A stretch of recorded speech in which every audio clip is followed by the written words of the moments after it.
Everyone, हम thermodynamics का next topic आपका स्टार्ट कर रहे हैं। नेक्स्ट टॉपिक स्टार्ट करने से पहले एक बार थोड़ा सा रिवाइज कर लेते हैं कि हमने लास्ट क्लासेस में क्या किया था।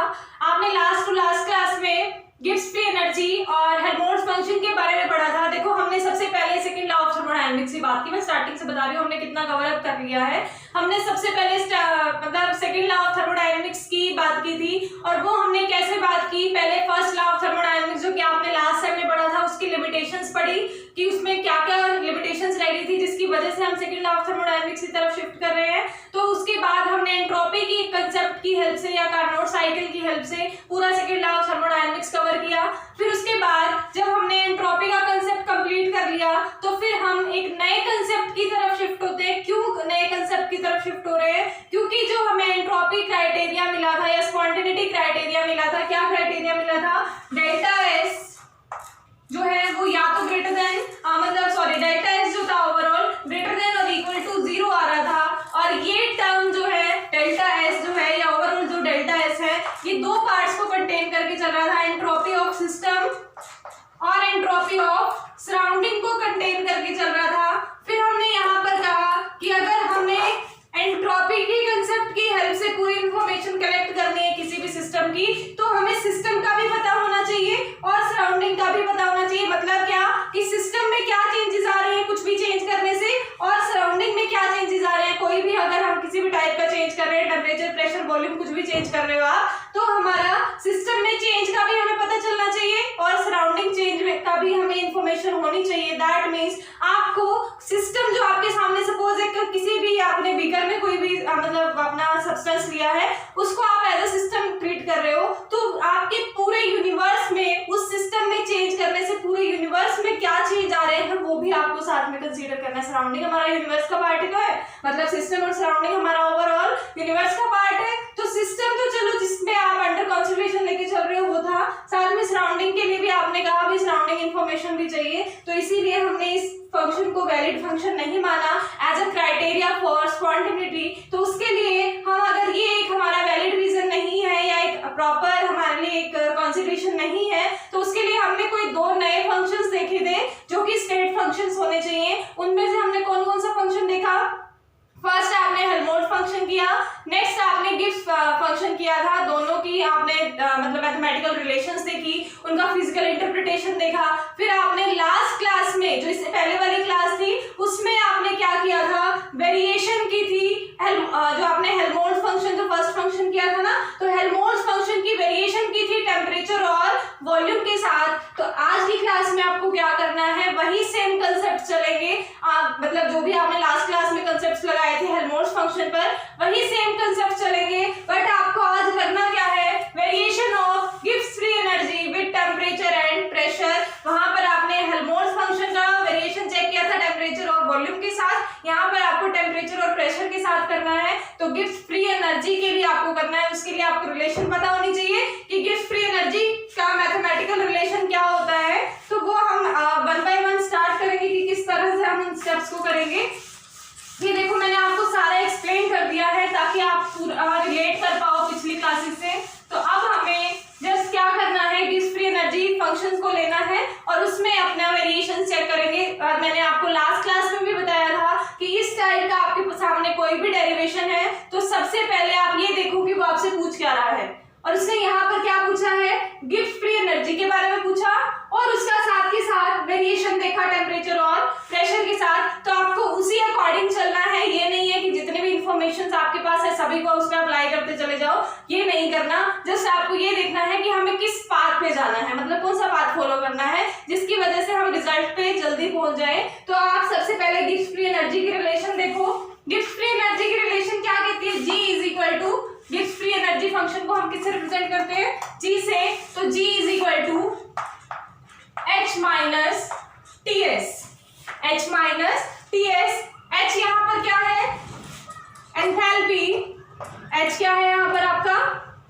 Enthalpy function. T क्या है यहाँ पर? आपका टेम्परेचर। T क्या है? टेम्परेचर। और S क्या है यहाँ? एंट्रोपी। S क्या है आपका? एंट्रोपी। और G आपको पता ही है क्या है आपका? Gibbs function, Gibbs free energy, Gibbs free energy function. तो ये आपके पास रिलेशन है G is equal to H minus T S. Last to last class में आपने किया भी मतलब पूरा इसका देखा था मैथमेटिकल रिलेशन, और वहां पर आपको मैंने बताया भी था कि एग्जैक्टली हम G वैल्यू को कैलकुलेट नहीं कर सकते। क्यों कैलकुलेट नहीं कर सकते? क्योंकि ये H पर और S पर डिपेंडेंट है, मतलब एंथैल्पी पर और एंट्रोपी पर डिपेंडेंट है, और ये दोनों भी एग्जैक्टली कैलकुलेट नहीं किए जा सकते। तो इसका भी हमें चेंज ही कैलकुलेट करना पड़ेगा। बट उससे पहले एक चीज और देख लो, जो ये H माइनस टी एस है, क्या इनको भी आप थोड़ा बहुत सिंप्लीफाई कर सकते हो? तो हाँ जी, हम H को सिंप्लीफाई कर सकते हैं, क्योंकि हमारे पास H की वैल्यू है। H की क्या वैल्यू है?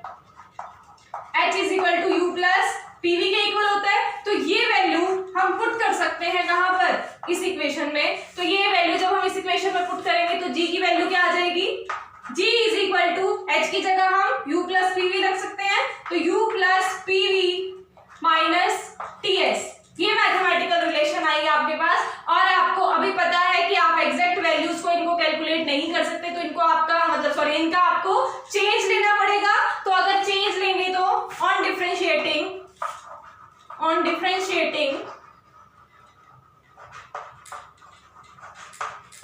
अबव इक्वेशन, इनका हम चेंज कैलकुलेट करेंगे with the help of differentiation. तो अगर हम इसको डिफरेंशिएशन, इसका डिफरेंशिएशन कर रहे हैं इस इक्वेशन का, dg, इसका डिफरेंशिएशन क्या होगा? dg is equal to du plus, यहां पर अब देखो इस इक्वेशन में हमने जस्ट डिफरेंशिएशन किया है, मतलब चेंज कैलकुलेट कर रहे हैं, किसी टर्म को कांस्टेंट नहीं रखा। तो अगर कांस्टेंट नहीं रखा तो ये भी मेरा वेरिएबल, ये भी वेरिएबल, यहां पर भी सिमिलर वे में टेम्परेचर भी वेरिएबल और एंट्रोपी भी वेरिएबल है। तो अगर ये दोनों ही वेरिएबल्स हैं तो यहां पर क्या लगेगा? प्रोडक्ट रूल लगेगा, और प्रोडक्ट रूल लगेगा तो first function as it is, differentiation का प्रोडक्ट रूल क्या कहता है? First function as it is, second का differentiation plus second function as it is, और फर्स्ट का डिफरेंशिएशन। तो यहां आ गया आपका p, first function as it is, differentiation of second function plus second function as it is, differentiation of first function. तो ये हमारा ये वाला फैक्टर कंप्लीट हुआ, माइनस साइन के साथ t as it is, first function as it is, differentiation of second function plus second as it is, differentiation of first function. आपके पास आ गई ये रिलेशन। अब आपके पास देख लो इतने सारे नंबर्स में टर्म्स हो गई, मतलब इतनी सारी टर्म्स हो गई हैं, इनको आपको सिंप्लीफाई करना है। और इनको सिंप्लीफाई करने के लिए ये देख लो कि क्या आपको इन फॉर्म्स में, मतलब जो भी टर्म्स आपकी लिखी हुई है यहाँ पर, इन टर्म्स की फॉर्म में कोई आपको थर्मोडायनामिक रिलेशन पता है क्या? मतलब क्या? du, pdv, vdp, tds, sdt, ये वाले टाइप के फैक्टर्स किसी रिलेशन में आते हो क्या? कोई ऐसे रिलेशंस आपको पता है? तो अगर आप एंट्रोपी की बात करो, एंट्रोपी फैक्टर यहाँ पर ds है ना, एंट्रोपी फैक्टर की बात करो या कंसेप्ट ऑफ एंट्रोपी का यूज करो, तो कंसेप्ट ऑफ एंट्रोपी क्या कहता है? तो हमें मतलब यहाँ पर कंसेप्ट ऑफ एंट्रोपी हमारा क्या कहता है? According to concept of entropy, या आप यूं कह सकते हो मैथमेटिकल रिलेशन है सेकंड लॉ ऑफ थर्मोडायनेमिक्स की, या यूं कह दो from second law of thermodynamics, from second law of thermodynamics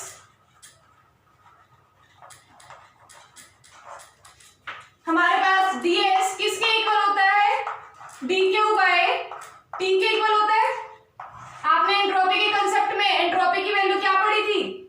entropy is equal to dq by t, और यहाँ पर q क्या है आपका? यहाँ पर q है आपका हीट, और dq किसको रिप्रेजेंट कर रहा है? चेंज इन हीट को रिप्रेजेंट कर रहा है। तो यहाँ आपके पास ये रिलेशन आई ds के फॉर्म में, और इसको आप अगर यहाँ इस टर्म को यहाँ क्रॉस मल्टीप्लाई करोगे तो ये इक्वल हो जाएगा tds is equal to dq, tds is equal to dq।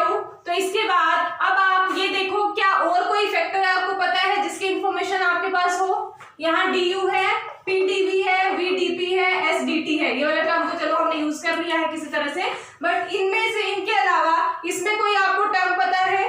तो ये देखिए du, कुछ टर्म याद आई, कुछ रिलेशन याद आई? du की फॉर्म में आपने कोई रिलेशन पढ़ी है? बिल्कुल पढ़ी है, फर्स्ट लॉ ऑफ थर्मोडायनेमिक्स। तो हम यहाँ पर फर्स्ट लॉ ऑफ थर्मोडायनेमिक्स को भी यूज कर सकते हैं। तो फ्रॉम फर्स्ट लॉ ऑफ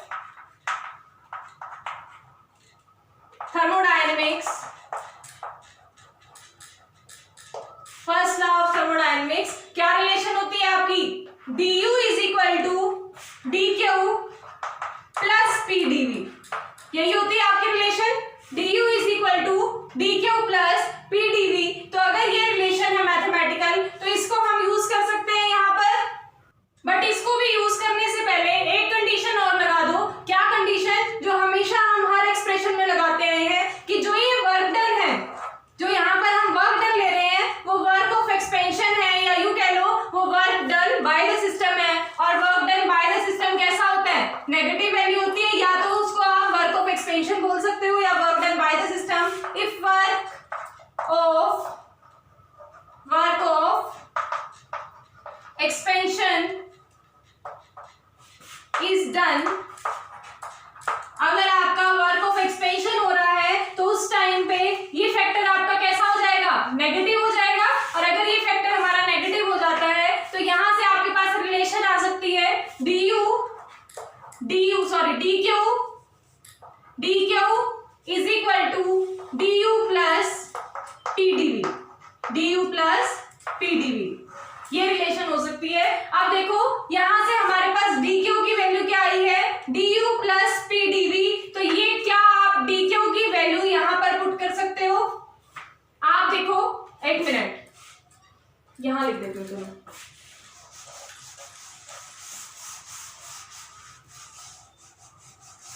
देखो आप दोबारा देखिए, ये हमारे पास सेकेंड लॉ ऑफ थर्मोडायनेमिक्स की रिलेशन है, ये आपके पास फर्स्ट लॉ ऑफ थर्मोडायनेमिक्स की मैथमेटिकल रिलेशन आई है, जिसको कि हमने रीअरेंज करके इसमें कन्वर्ट कर दिया। और वो रीअरेंजमेंट में जैसे एक ही कंडीशन लगाई है हमने कि वर्क ऑफ एक्सपेंशन हमें लेना है, और अगर वर्क ऑफ एक्सपेंशन लिया जाता है तो वर्क डन हमारा कैसा हो जाता है, नेगेटिव हो जाएगा। तो नेगेटिव साइन यहाँ पर आ जाएगा, तो du हमारा किसके इक्वल आ जाएगा, dq माइनस pdv के इक्वल आएगा। और अगर ये फैक्टर इसके इक्वल आ रहा है तो यहाँ से मैं dq की वैल्यू अगर कैलकुलेट कर लेती हूँ तो dq की वैल्यू किसके इक्वल आएगी, du प्लस pdv के। और यहाँ पर भी हमारे पास वैल्यू किसकी आई थी, dq की, और ये भी हमारी वैल्यू किसकी है, dq की। तो इक्वेशन 1 और 2 बोल देते हैं, इक्वेशन 1 और 2 दोनों ही किसके इक्वल है, dq के इक्वल है। तो इसका मतलब ये वाले फैक्टर्स भी हमारे क्या होंगे, इक्वल होंगे। तो अगर ये वाला फैक्टर इसके इक्वल है तो रिलेशन क्या आ जाएगी, du plus pdv is equal to tds, du plus pdv is equal to tds। और इसको मैं आपको पहले भी बता चुकी हूँ, इसको हम combine first and second law of thermodynamics की रिलेशन बोलते हैं, first and second law of thermodynamics. देखो फर्स्ट लॉ भी हमें dq की वैल्यू कैलकुलेट करके देता है और सेकंड लॉ भी हमारा dq की वैल्यू को कैलकुलेट करके देता है। अगर दोनों ही dq के इक्वल है, दोनों फैक्टर्स हमारे dq के इक्वल है, तो ये दोनों फैक्टर्स आपस में भी क्या होंगे, इक्वल होंगे। और अगर ये फैक्टर्स इक्वल है तो du plus pdv is equal to किसके होगा, tds के। तो इस इक्वेशन को हम combine first and second law of thermodynamics कहते हैं। इस टाइप की आपकी एक्सप्रेशन अभी नई होना स्टार्ट हुई है, मतलब एक दो एक्सप्रेशन ही आपने की है, इसीलिए आपको ये दोनों इक्वेशंस लिख के दिखानी पड़ती है और एग्जाम में भी लिख के आओगे, इनको स्किप मत करना।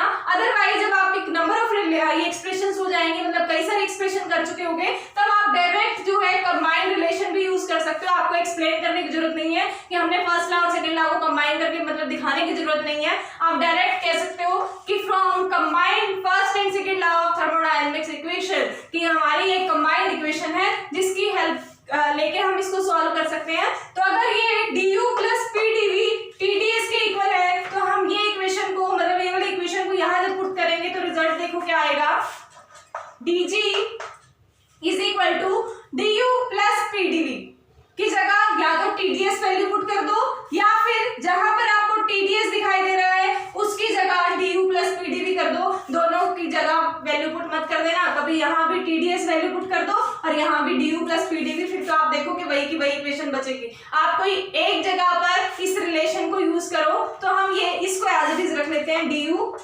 Plus pdv plus vdp minus tds की वैल्यू तो क्या है, du प्लस pdv, पर बाहर क्या साइन है, नेगेटिव साइन है, तो अंदर वाले सारे साइंस चेंज हो जाएंगे, तो माइनस माइनस पीडीवी, इनके तो साइन चेंज हो गई, बट इसके साथ भी ये माइनस साइन बाहर था ना, तो इसका भी साइन क्या हो जाएगा, चेंज, तो माइनस एस dt। हमारी रिलेशन क्या आई, du plus PDP plus BDP minus du minus PDP minus S dt।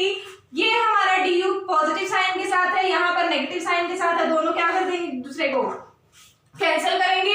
फिर उसके बाद पीडीवी पॉजिटिव साइन के साथ है, यहाँ पर ये नेगेटिव साइन के साथ है, तो ये भी क्या करेंगे एक दूसरे को कैंसिल करेंगे। तो डीजी में हमारे दो फैक्टर्स बचे हैं, एक तो हमारा ये वाला फैक्टर, एक हमारा ये वाला फैक्टर। तो हमारी इक्वेशन क्या आ गई है, डीजी के लिए क्या रिलेशन आई, DG is equal to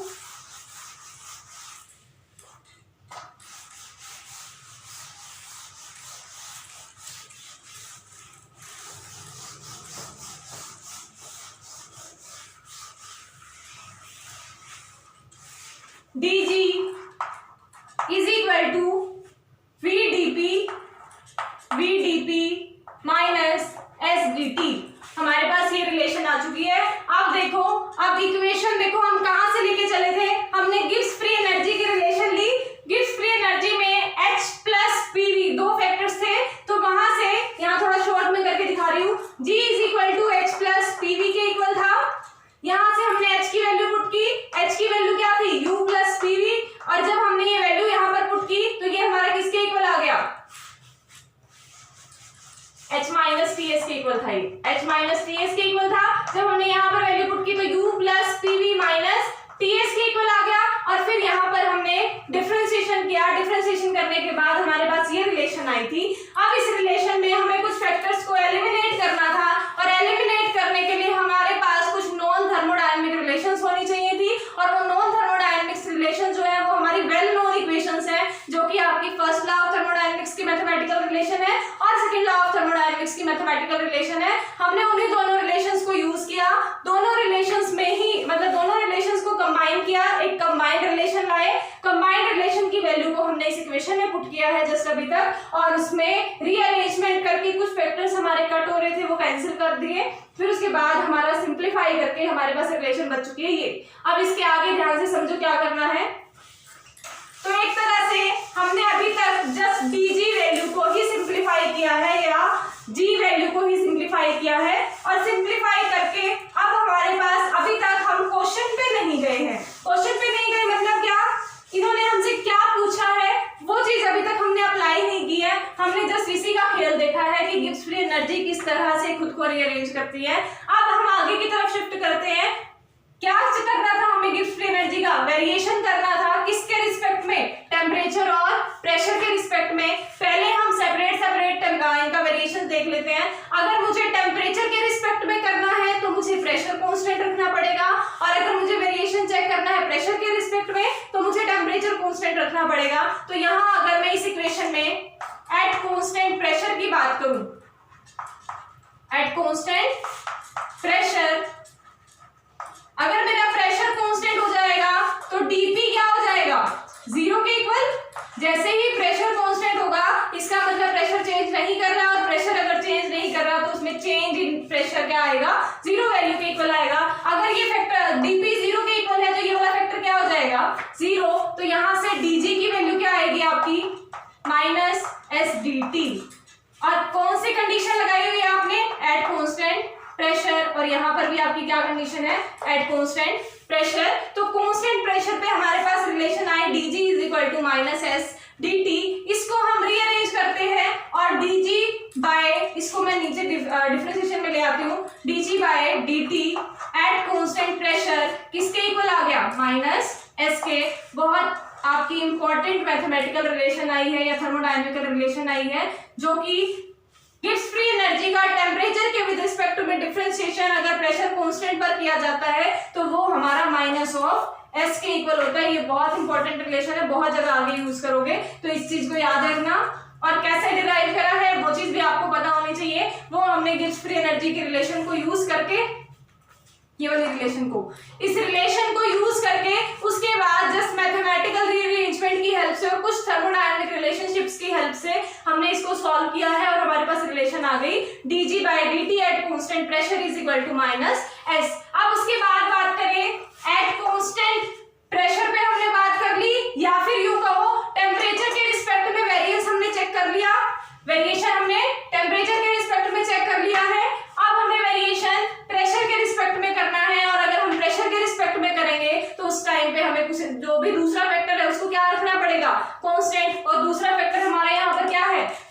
temperature, तो eight constant temperature, at constant temperature अगर आप टेम्परेचर कांस्टेंट कर देते हो तो dt किसके इक्वल हो जाएगा, 0 के। तो इसका मतलब टेम्परेचर मेरा चेंज नहीं हो रहा, और टेम्परेचर चेंज नहीं हो रहा तो फैक्टर 0, और ये फैक्टर अगर 0 तो मेरा ये वाला फैक्टर इस इक्वेशन में 0, तो हमारा dg किसके इक्वल आ जाएगा, dg is equal to v dp के, और at constant temperature, at constant temperature. तो अगर ये टेम्परेचर कांस्टेंट पर रिलेशन ये है, तो इसी तरह से हम ये वाला फैक्टर डिवीजन में ले जाएंगे, तो dg by dp at constant temperature किसके इक्वल आ गया, v के इक्वल आ गया। तो इसका मतलब आप गिब्स फ्री एनर्जी को प्रेशर के विद रिस्पेक्ट टू में डिफरेंशिएट करते हो एट कांस्टेंट टेम्परेचर, तो आपका रिलेशन किसके इक्वल आएगा, v के इक्वल आएगा, मतलब सिस्टम के वॉल्यूम के इक्वल होगा।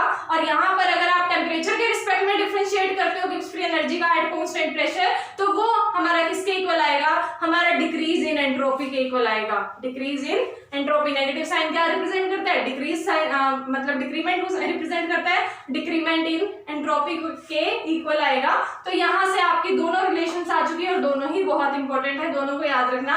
अब इसके बाद ये देखिए, जैसे आपने लास्ट रिलेशन में भी किया था यही सेम चीज, ये इस टाइप की रिलेशंस आई, ये अपने आप में बहुत इंपॉर्टेंट रिलेशंस हैं, बट यहाँ पर ये फाइनाइट चेंज को नहीं बताती। फाइनाइट चेंज का मतलब क्या, कि जैसे हमारा सिस्टम है, कोई भी सिस्टम मान लो इस स्टेट पर है, कोई स्टेट 1 पे है, स्टेट 1 से स्टेट 2 में चेंज तो हो गया, हम यहाँ पर टेम्परेचर के रिस्पेक्ट में या प्रेशर के रिस्पेक्ट में डिफरेंशिएशन तो कर लेंगे, क्या मतलब इसकी गिब्स फ्री एनर्जी का और इसकी गिब्स फ्री एनर्जी का हम अगर डिफरेंशिएशन करना चाहें तो वो कर लेंगे, बट एग्जैक्ट वैल्यू कैलकुलेट नहीं कर पाएंगे या फाइनाइट वैल्यू कैलकुलेट नहीं कर पाएंगे।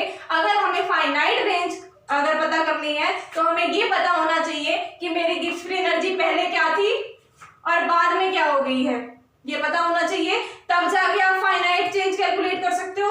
टेम्परेचर की बात करो तो पहले टेम्परेचर क्या था, बाद में हमारा टेम्परेचर क्या हो गया, पहले प्रेशर मेरा क्या था, बाद में मेरा प्रेशर क्या हो गया, ये वैल्यूज हमें पता होनी चाहिए, फाइनाइट वैल्यूज हमें पता होनी चाहिए। बट फाइनाइट वैल्यूज का अगर हमें कैलकुलेशन करना है या ऑब्जर्व करनी है तो तीनों को एक साथ वेरी नहीं करा सकते, मतलब टेम्परेचर या प्रेशर हमें कांस्टेंट रखना पड़ता है। और जो हमने यहाँ पर रिलेशन यूज की थी अभी फर्स्ट लॉ ऑफ थर्मोडायनेमिक्स की और सेकंड लॉ ऑफ थर्मोडायनेमिक्स की जो मैथमेटिकल रिलेशंस यूज की थी सॉल्व करने के लिए डीजी को, वहां पर आपने जो सेकंड लॉ ऑफ थर्मोडायनेमिक्स की कंडीशन लगाई थी वो ds is equal to dq/t relation use की थी ना अभी, वो रिलेशन हमारी एक पर्टिकुलर कंडीशन पर काम करती है कि सिस्टम मेरा आइसोथर्मल होना चाहिए और मेरा सिस्टम कैसा होना चाहिए, रिवर्सिबल होना चाहिए। साइक्लिक ये कार्नोट साइकिल की आपने जो बात की थी, तो मेरा सिस्टम रिवर्सिबली और आइसोथर्मली वर्क करना चाहिए। तो अगर सिस्टम रिवर्सिबली और आइसोथर्मली वर्क कर रहा है दैट मींस टेम्परेचर कैसा रहता है, कांस्टेंट। तो अगर मुझे फाइनाइट चेंज की बात करनी है तो मुझे आइसोथर्मल कंडीशन पर बात करनी पड़ेगी। तो हम फाइनाइट चेंज की अगर यहाँ पर बात करें एट आइसोथर्मल कंडीशन तो वो हमारी रिलेशन क्या आएगी,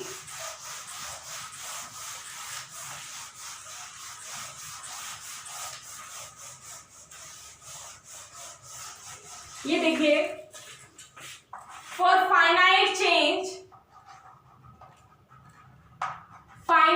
चेंज या वेरिएशन कर लो, चेंज इन जी मतलब गिब्स फ्री एनर्जी में फाइनाइट चेंज अगर आपको कैलकुलेट करना है at isothermal condition, at isothermal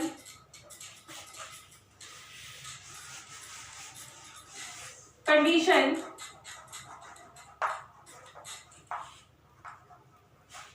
isothermal condition पर अगर आप फाइनाइट चेंज की बात कर रहे हो तो आइसोथर्मल है दैट मींस dt किसके इक्वल होगा, 0 के इक्वल होगा।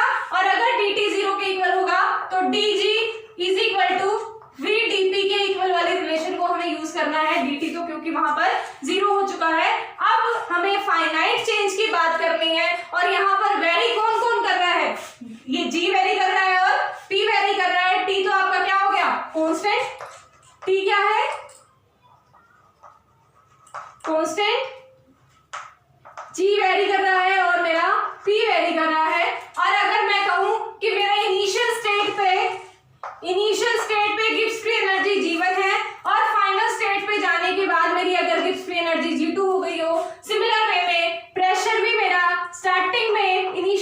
पे P1 और फाइनल स्टेट पे मेरा प्रेशर अगर P2 हो गया है तो हम यहाँ पर फाइनाइट चेंज की बात कर सकते हैं। मतलब मुझे इनिशियल स्टेट की भी गिब्स फ्री एनर्जी पता होनी चाहिए और फाइनल स्टेट की भी गिब्स फ्री एनर्जी पता होनी चाहिए, तभी हम वेरिएशन को एक्सप्लेन कर सकते हैं। सिमिलर वे में प्रेशर भी मुझे पता होना चाहिए, और मतलब इनिशियल का भी और फाइनल स्टेट का भी। तो अगर हमें ये पता है तो हम इसको इंटीग्रेट कर सकते हैं रिलेशन को, और dg हमारा लोअर लिमिट g1 रखेगा और अपर लिमिट हमारी g2, g1 से g2 चेंज हो रहा है g में,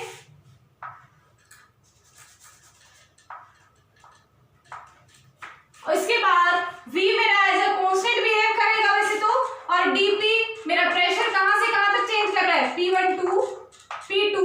बट इस रिलेशन में आपने वॉल्यूम की तो बात की ही नहीं, आपने जस्ट किसकी बात की थी, टेम्परेचर की या प्रेशर की। तो हम इस वॉल्यूम को ना कांस्टेंट कह सकते ना वेरिएबल, क्योंकि हमने कंडीशन तो किसकी लगाई हुई है, आइसोथर्मल की लगाई हुई है। तो इसके अकॉर्डिंग तो टेम्परेचर कांस्टेंट हो सकता है, तो वॉल्यूम के बारे में तो हमें कोई इन्फॉर्मेशन ही नहीं है। तो हम यहाँ पर क्या करेंगे, वॉल्यूम के लिए आइडियल गैस इक्वेशन अप्लाई करेंगे। For an ideal gas equation, ideal gas equation क्या होती है, ideal gas equation PV is equal to RT। तो यहां से मैं V की वैल्यू अगर कैलकुलेट कर लूं तो इसमें हमारा देखो V में कौन कौन इन्वॉल्व रह जाता है, RT बाय P, और इसमें मुझे पता है R जो है वो गैस कांस्टेंट है, T मैंने टेम्परेचर कांस्टेंट रखा हुआ है, और P मेरा वेरी कर रहा है जिसकी मुझे लिमिट्स पता है, P की मुझे लिमिट्स पता है। तो आपके पास गैस कांस्टेंट, आइसोथर्मल की वजह से टेम्परेचर कांस्टेंट, और P आपको पता ही है कि भाई वेरी कर रहा है और वो P1 से P2 कर रहा है, तो हम V की वैल्यू ये पुट कर देते हैं यहाँ पर। और जैसे ही हम पुट करेंगे तो इसमें मुझे अब पता है कि RT तो मेरा कांस्टेंट है, इसीलिए इंटीग्रेशन से बाहर रहेगा, और P मेरा वेरिएबल है तो वो हमारा इंटीग्रेशन के अंदर जाएगा। तो इसके मतलब हमारे पास रिलेशन आई है। अब आपके सामने dP बाय P की फॉर्म में है, that means integration of 1/x dx, और इसका इंटीग्रेशन क्या होता है, ln x के इक्वल होता है। तो यहाँ पर हम इसका जब इंटीग्रेशन करेंगे और इसका जब सिंपल x का इंटीग्रेशन सिंपल dx का इंटीग्रेशन करते हैं तो वो आपको आता है x। तो इसमें जब हम इंटीग्रेशन सॉल्व करके वैल्यूज पुट करेंगे तो आपकी रिलेशन क्या आएगी, dg की का इंटीग्रेशन g, और यहाँ पर लिमिट हमारी g1 to g2 चलेगी, इज इक्वल टू RT मेरा कांस्टेंट है, और इसका जब हम इंटीग्रेशन करेंगे तो वो हमारा ln P के इक्वल आएगा, और लिमिट हमारी P1 to P2। और लिमिट्स आप कैसे पुट करते हो, अपर लिमिट माइनस लोअर लिमिट, और जब आप लिमिट्स पुट करोगे तो देखो क्या रिलेशन आएगी आपके पास,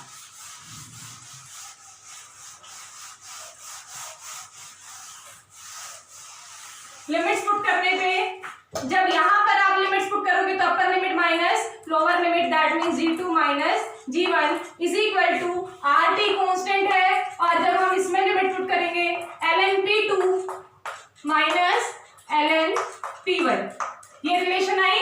अब इसमें आपको क्या करना है, g2 माइनस g1 क्या रिप्रेजेंट कर रहा है, फाइनल गिब्स फ्री एनर्जी, मतलब फाइनल स्टेट की Gibbs free energy minus initial state की गिब्स फ्री एनर्जी, और ये क्या रिप्रेजेंट कर रहा है, दैट मींस ये change in Gibbs free energy को रिप्रेजेंट कर रहा है। इसी तरह से यहाँ पर भी हम मैथमेटिकल रिलेशन को यूज करेंगे। क्या रिलेशन यूज करनी है, ln m minus ln n, या xy कर लो, x log x minus log y, वो किसके इक्वल होता है, log x बाय y के इक्वल होगा। तो यहाँ पर भी तो क्या है, ln P2 minus ln P1, तो अगर इस फॉर्म में है तो ये हमारा किस में कन्वर्ट हो जाएगा, P2 बाय P1 में। तो आपके पास change in Gibbs free energy आ गई है इन टर्म्स ऑफ प्रेशर, और यहाँ पर टेम्परेचर आपका कांस्टेंट चल रहा है। तो इस रिलेशन की हेल्प से आप एक फाइनाइट चेंज को कैलकुलेट कर सकते हो, जहां पर आपको पता होना चाहिए कि इनिशियल स्टेट का प्रेशर क्या है और फाइनल स्टेट का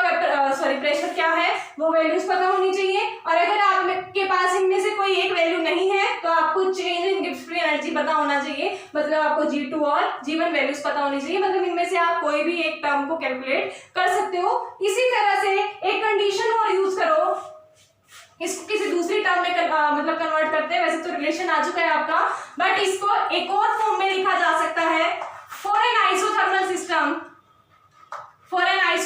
सिस्टम आपने एक रिलेशन पढ़ी है,